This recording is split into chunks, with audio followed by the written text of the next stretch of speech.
Egyszer volt, hol nem volt. Volt egyszer egy Orbán Viktor.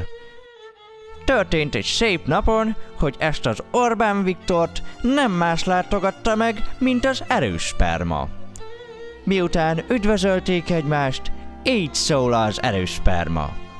Na, hallod-e, Viktorkám? Fizessen már ki nekem azt a 10 millió forintos segít, de zsebtiben, mert ha nem, én Istenemre mondom, menten a szemedbe ugrom. No, kedves barátom, no, nem úgy van az? Mondta Orbán Viktor.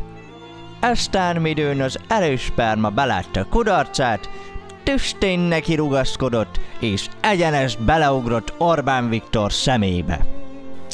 Jaj.